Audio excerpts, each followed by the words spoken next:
Mary was born on February 1516, the daughter of Henry VIII and his first wife, Catherine of Aragon.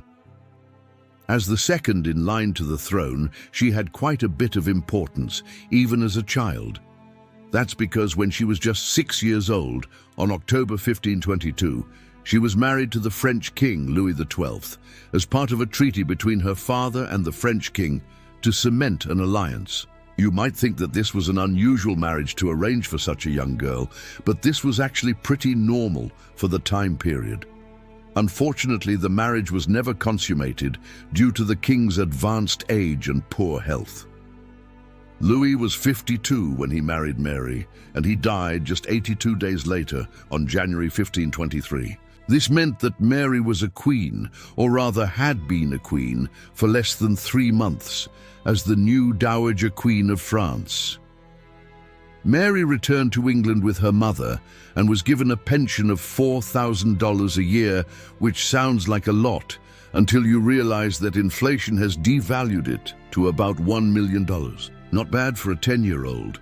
But of course, the young girl had just been married to a king and then widowed, and all the while she was living in the middle of a royal court where everyone was talking about her older brother, Prince Henry, who was next in line for the throne.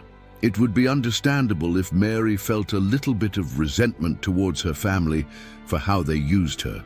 When she was just 6 years old, she didn't get to choose whom she married, and although her situation was comfortable, she was still a pawn in a game of international politics. But Mary wasn't the kind of woman to just sit around and do nothing. While she was still a teenager, she fell in love with her music teacher, Charles Brandon, and they secretly married in 1533. Of course, this was considered treasonous since she was still technically the Queen of France, and Charles was just a lowly duke. But Mary didn't care. In fact, she liked living a more quiet life out of the spotlight and away from the power struggles of the royal court. She gave birth to 2 sons and lived a more or less normal life, all things considered. Charles Brandon died in 1551, and Mary lived out the remainder of her days visiting holy sites and looking after her sick brother, King Edward VI.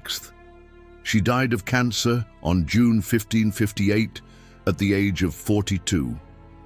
Now this is where things get a little hazy.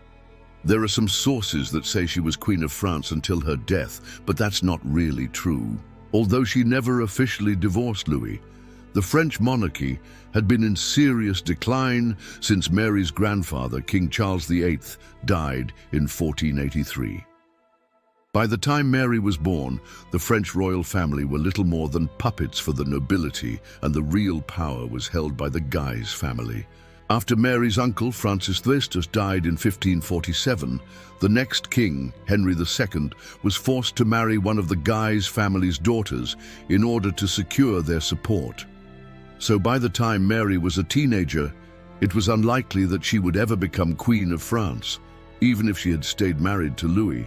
Still, despite the fact that Mary had essentially been given up on by the French, she had no choice but to live her life according to the rules of the royal court. And that meant that she couldn't simply divorce a dead king. When her brother, King Edward VI, died in 1553, Mary ascended to the throne of England.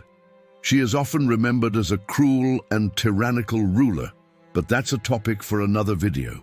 As you can see, Mary's life was far from an easy one. She lived through a lot of tragedy and loss, and she was forced to make a lot of difficult decisions. Perhaps if she had lived longer and under different circumstances, she might have been remembered as a great monarch. But sadly, she died young and was largely erased from popular royal memory. Most people today know her only as Henry VIII's sister, which is a shame because her story is an important one. It's a story of a young girl who was forced to make incredible sacrifices for the sake of her family and her country. It's also a story of a strong and intelligent woman who refused to let her circumstances define her. Thank you for watching.